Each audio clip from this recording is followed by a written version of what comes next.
প্রিয় দর্শক বন্ধুরা, আজকে আমাদের আলোচনার মূল বিষয় হলো ডায়াবেটিস কি রিভার্স করা যেতে পারে, ক্যান ডায়াবেটিস বি রিভার্সড, এবং ডায়াবেটিক ডায়েট কি, হোয়াট ইজ ডায়াবেটিক ডায়েট। তো আমি চলে এসেছি আপনাদের সঙ্গে, আমি বিশিষ্ট পুষ্টি বিশারদ বা নিউট্রিশন এক্সপার্ট প্রলয় মজুমদার, এবং আপনারা দেখছেন আপনাদেরই প্রিয় চ্যানেল পেয়ারা নিউট্রিশন। তো আমরা সরাসরি টপিকে চলে আসি। যে টপিকের মূল বিষয়বস্তু হচ্ছে যে ডায়াবেটিস কি রিভার্স করা যেতে পারে। দেখুন, ডায়াবেটিস রিভার্স করা যেতে পারে, এটা এই প্রশ্নের উত্তর খোঁজার আগে আমাদেরকে জেনে নিতে হবে যে ডায়াবেটিস অনেক রকম প্রকারের হয়, এবং আমরা ডায়াবেটিস বলতে মূলত টাইপ 2 DM এটাকেই বুঝিয়ে থাকি, বা টাইপ 2 ডায়াবেটিস মেলিটাসকে বুঝিয়ে থাকি, যেটা সারা পৃথিবী জুড়ে এটার প্রকোপ অনেক বেশি এবং বহু মানুষ এই টাইপ 2 DM এ আক্রান্ত হন। তো এই টাইপ 2 DM এর মূল কারণ হচ্ছে যে হয় আপনার শরীর কোনো কারণে ইনসুলিন তৈরিতে অক্ষমতা প্রদর্শন করছে, অথবা হতে পারে যে আপনার বডিতে ইনসুলিন রেজিস্ট্যান্স তৈরি হয়েছে। তো ইনসুলিন রেজিস্ট্যান্স যদি তৈরি হয় তাহলে কিন্তু এটাকে আমরা শুরুতে রিভার্স করতে পারি।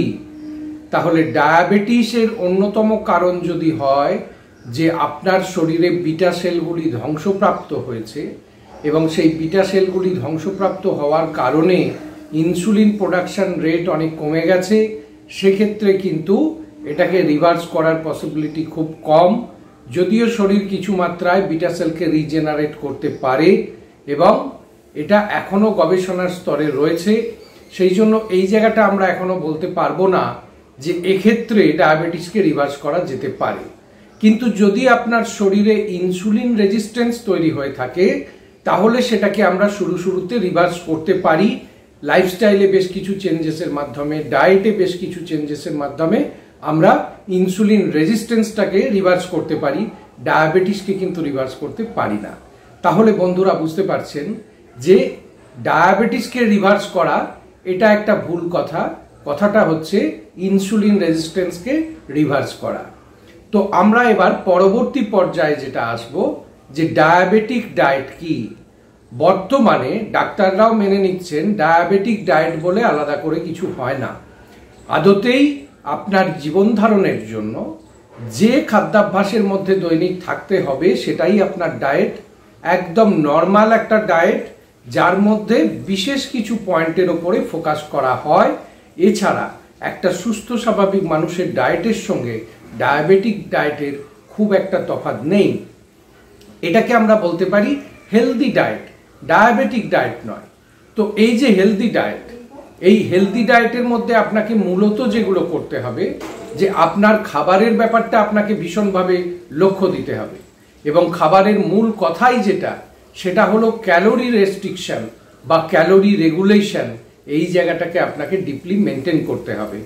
একটা মিডল এজড পারসন, অর্থাৎ আমি যদি ভাবি যে 30 অ্যাবাভ, তো 30 থেকে 50-র মধ্যে যাদের বয়স, সেই বয়সে যদি ডায়াবেটিসে আপনি আক্রান্ত হয়ে থাকেন, এই সময়টায় আমি বলবো যে ক্যালোরি রেস্ট্রিকশনের জন্য 1400 থেকে 1600, এর বেশি যাওয়াটা ঠিক হবে না।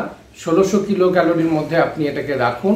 যদি আপনি খুব কঠোর পরিশ্রমী না হয়ে থাকেন তাহলে এই ডায়েটটাই আপনার জন্য ঠিকঠাকভাবে আপনার ব্লাড সুগারকেও কন্ট্রোল করবে এবং আপনাকেও হেলদি প্র্যাকটিসের মধ্যে রাখবে।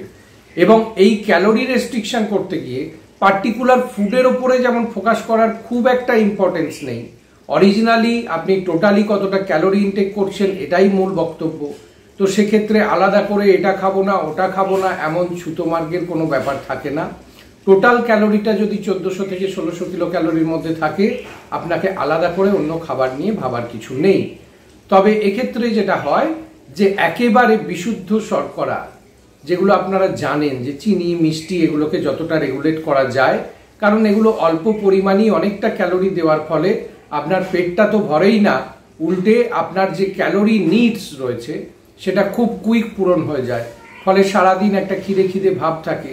কারণ ডায়াবেটিসে আপনারা জানেন যে বারবার খিদে পাওয়ার একটা সমস্যা থাকে, যেটাকে আমরা পলিফ্যাগিয়া বলি।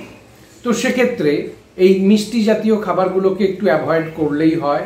কিন্তু ভাত না রুটি, আলু খাবো কি খাবো না, এই নিয়ে হয়তো বিতর্কের কোনো জায়গায় নেই।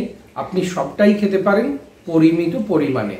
আর মিষ্টি যদি আপনার রসনা চায় তাহলে অবশ্যই সপ্তাহে একটা আপনি খেতেই পারেন, যদি না আপনার ব্লাড সুগার লেভেল একেবারে আনকন্ট্রোলড কন্ডিশনে থাকে।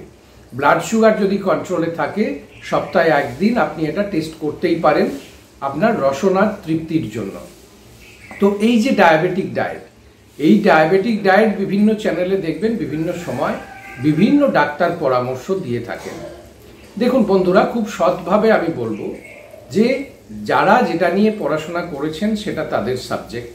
ডাক্তাররা রোগ নির্ণয় এবং সেই রোগের লক্ষণ থেকে কিভাবে সেই রোগটা কি পর্যায়ে আছে সেগুলো পর্যালোচনা করা, এবং তার সঙ্গে হচ্ছে যে সেই অনুযায়ী তারা প্রেসক্রিপশন তৈরি করেন এবং রোগীকে ওষুধ দিয়ে সাহায্য করেন।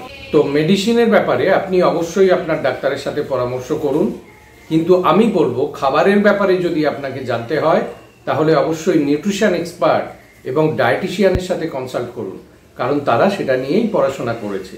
ডায়েটিশিয়ানরা যেমন রোগ নির্ণয় বা মেডিসিন দেওয়ার ব্যাপারে জান না, তেমনি ডাক্তারদেরও আমার মনে হয় যে খাবারের ব্যাপারটা না বলে তাদের সেক্টরের মধ্যে সীমাবদ্ধ থেকে বাকিটা নিউট্রিশন এক্সপার্ট এবং ডায়েটিশিয়ানদের হাতে ছেড়ে দেওয়াই ভালো। তো বন্ধুরা, আপনারা নিশ্চয়ই এতক্ষণে বুঝতে পেরেছেন যে ডায়াবেটিসকে রিভার্স করা যায় কিনা, এবং যে ডায়াবেটিক ডায়েট বলে আদতেই কিছু হয় না সেটাও আপনারা বুঝতে পেরেছেন।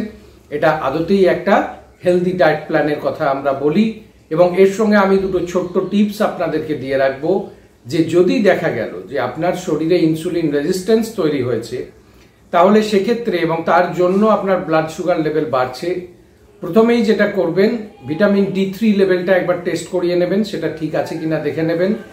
আর দ্বিতীয়ত যে টিপসটার কথা আমি বলবো সেটা খুব ঘরোয়া টিপস। আপনারা প্রত্যেক দিন যখন ভাত খাবেন, অর্থাৎ লাঞ্চে যে মেনু খাচ্ছেন আপনারা, সেখানে প্রথম পাতে অবশ্যই 4টে উচ্ছেকে, 4টে প্রমাণ সাইজের উচ্ছেকে সিদ্ধ করে চটকে সেটাকে প্রথম পাতে খেয়ে নেবেন। তাহলে কিন্তু আপনার এই ইনসুলিন রেজিস্ট্যান্সের যে ব্যাপারটা আছে এটা ধীরে ধীরে ঠিক হয়ে যাবে, এবং 15 দিনের মধ্যে কিন্তু আপনার ব্লাড সুগার লেভেলও একেবারে নর্মাল কন্ডিশনে চলে আসবে। তো খুব ভালো থাকবেন, আনন্দে থাকবেন, ডায়াবেটিস নিয়ে চিন্তার কিচ্ছু নেই। ভীষণভাবে একটা হেলদি লাইফস্টাইল এবং হেলদি ডায়েটের মধ্যে থাকুন।